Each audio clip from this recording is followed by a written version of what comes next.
Eh bien salut tout le monde, ici Ada, j'espère que vous allez bien. Aujourd'hui on se retrouve pour une nouvelle vidéo. Comme vous l'avez vu au titre, aujourd'hui je vous présente un setup gamer complet pour un budget de 800 €. Alors cette vidéo c'était vraiment pas facile à faire, sachant que le PC est bien sûr inclus dans le setup, du coup c'est très compliqué à trouver des bons produits avec un bon rapport qualité-prix pour ce budget là. Mais bon, s'il y a cette vidéo, c'est bien sûr que j'ai réussi, et très franchement je suis très satisfait des produits qui sont présents dans le setup. Il y a que des produits qualitatifs, j'ai pas fait d'exception, et ça fait plaisir et c'est aussi très important. Avant que la vidéo commence les amis, j'en profite pour le placer, je le dis jamais mais n'hésitez pas à vous abonner et à activer la cloche des notifications, ça fait toujours plaisir parce que vous êtes nombreux à pas être abonnés encore. Et maintenant que tout ça est dit les amis, on commence directement cette vidéo par parler de l'écran gamer. Alors cet écran gamer c'est un écran de marque Acer que j'ai déjà présenté sur la chaîne YouTube, je l'ai déjà acheté d'ailleurs pour vous le présenter. Mais cette fois-ci j'ai décidé de le remettre tout simplement parce que pour moi c'est le meilleur rapport qualité-prix du marché, je vais vous expliquer pourquoi. Donc au niveau caractéristique de cet écran, on est sur un 24 pouces, Full HD bien sûr, il est équipé d'une dalle TN, il a 1 ms au niveau du temps de réponse et le plus important c'est un écran 144 Hz. Donc là le point qui me fait vraiment kiffer cet écran c'est que c'est un écran 144 Hz. Après certes c'est pas l'écran qui aura les meilleures couleurs etc,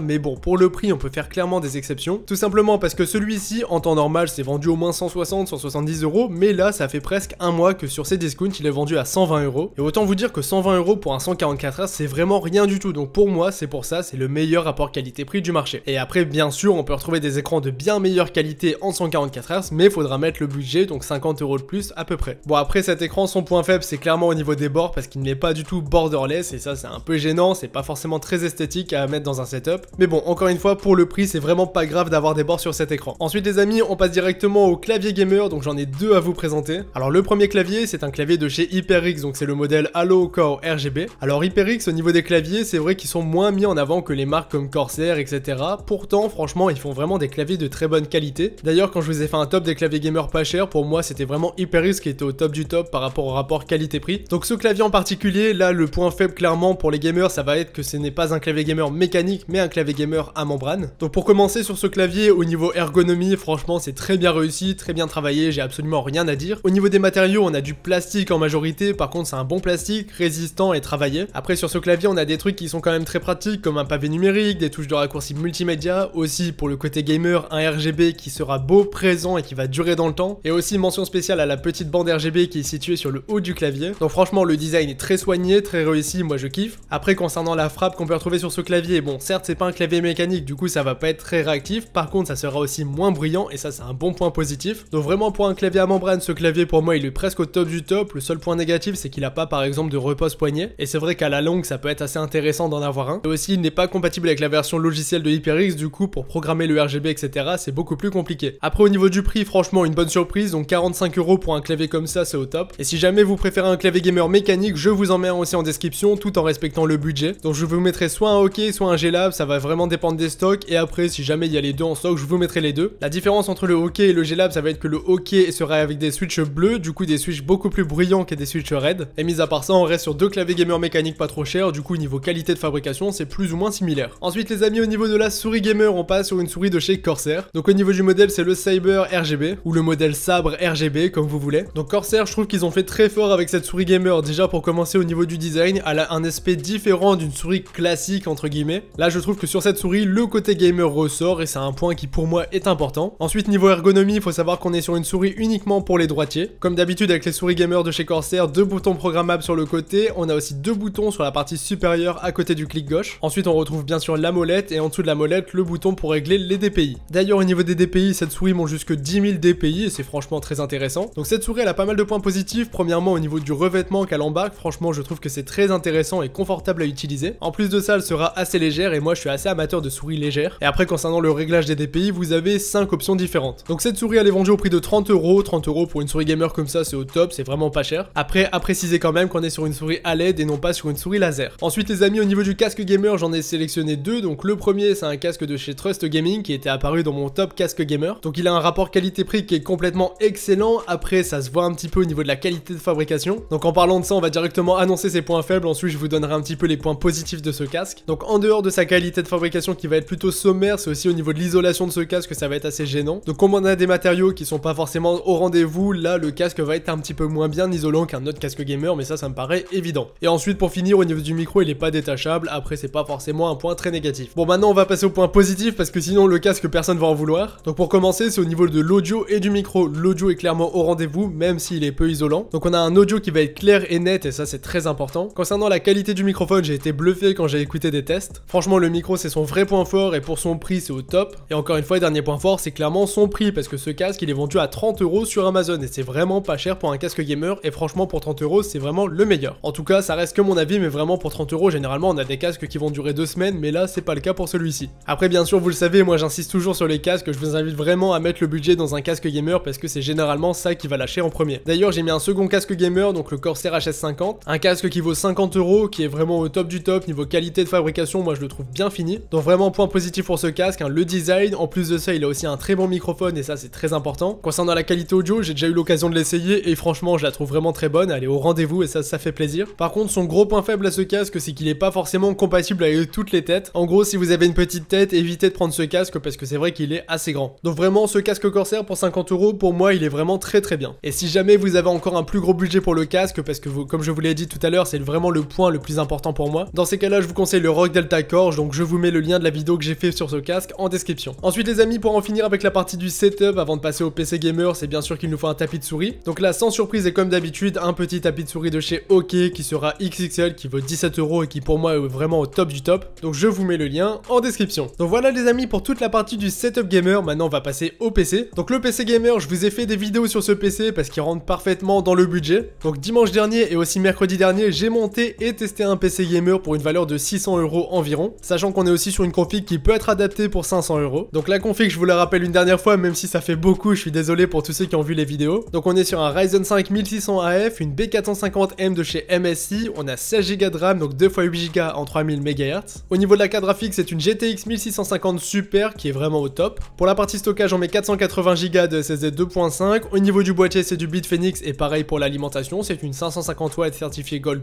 Donc ce PC gamer, comme je vous l'ai dit et certainement comme vous l'avez déjà vu si vous suivez un peu la chaîne, je l'ai monté et testé en vidéo. J'ai vraiment été très agréablement surpris, donc plutôt que de présenter encore une fois le PC etc, je vais vous mettre les liens des vidéos en description. Je pense que c'est beaucoup plus simple et aussi beaucoup plus complet parce qu'au total entre le montage et le test du PC vous avez 30 minutes de vidéo, donc il y a vraiment de quoi faire. Mais vraiment si je dois dire un mot sur ce PC, c'est clairement polyvalence, parce que comme on l'a vu dans les tests, il fait tourner absolument tous les jeux du moment sans problème. Bien sûr faut régler les graphismes etc, mais une fois que c'est bien réglé, il n'y a vraiment aucun problème pour tourner les jeux dans de bonnes conditions. En plus de ça il fait du montage photo, du montage vidéo, le streaming ça va être possible mais pas forcément très recommandé non plus. Mais par contre des petits montages pour faire des vidéos sur YouTube, là il n'y a aucun problème avec ce PC, donc pour 600 € c'est vraiment au top du top. Donc voilà pour ce PC et voilà pour cette vidéo les amis, j'espère vraiment qu'elle vous aura plu et aidé en ce temps de confinement. Si c'est le cas, vous savez quoi faire en me remerciant avec un petit pouce bleu plus un abonnement, ça fait toujours plaisir. Donc les amis, je vous laisse là-dessus, c'était Yada, on se dit à la prochaine pour une nouvelle vidéo. Salut tout le monde!